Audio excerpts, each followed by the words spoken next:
I am Alejandro García Hermida. I manage the activities of the Traditional Building Cultures Foundation, and these activities include the Traditional Architecture Summer Schools, happening every year in different places of Spain and Portugal. This is an international program where we have participants from all over the world, and they are a group of committed individuals that want to learn from the knowledge which is existing in the places that have been built over the years following the local tradition. And this knowledge can still be studied and used as a base for contemporary design. I think the summer school is a rare occasion, a rare opportunity for the students to first meet people from various places of the planet, coming from different schools with different backgrounds, social, ethnic, religious, but all have a common, I would say, vision, all an ideal of places which refer back to the feelings, emotions and cultures of the place, which kind of respect the materials, the habits, the people, and also which really interested in a joyful practice of craftsmanship. So building by hands, drawing, exploring the sensuousness, the spirituality, the materiality, the social and ethical, moral values which the built environment allows us to kind of embrace and to enjoy.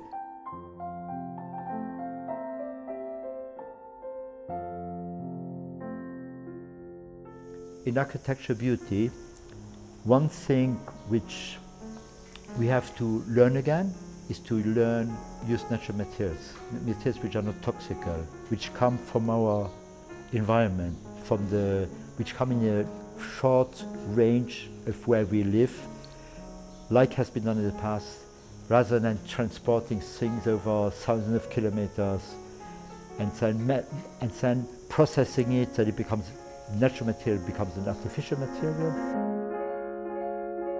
It's fundamentally important when looking at architecture with students to make very clear to them what are the important big ideas that one needs to look at in a work of architecture, starting fundamentally with the composition of a building. How is it that the work of architecture engages the human body?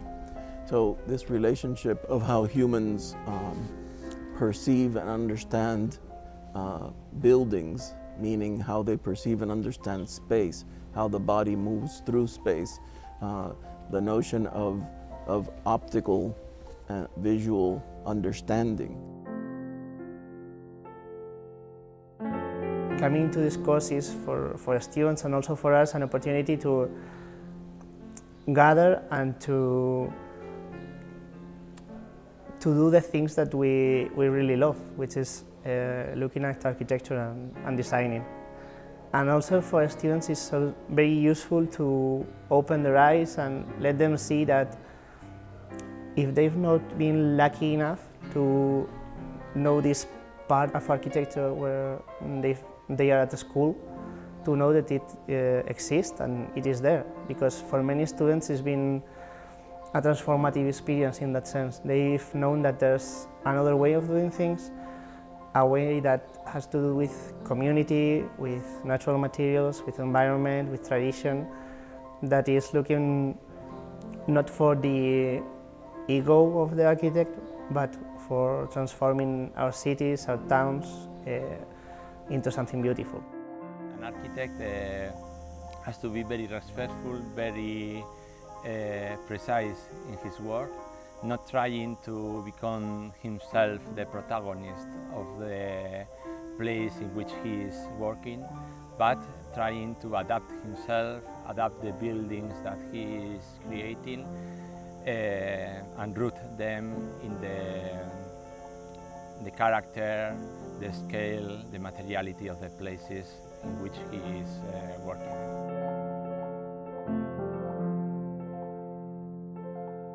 It's wonderful to see how students begin to make drawings to communicate their ideas first and foremost, and it's important to listen to both the spoken word, but more importantly to look at the drawings that they're making. And my approach is always to actually then draw for them, to show them whatever my thoughts or ideas are based on their work, or maybe where their work should be going. But it's always very important that our communication is primarily and most importantly using the language of drawing.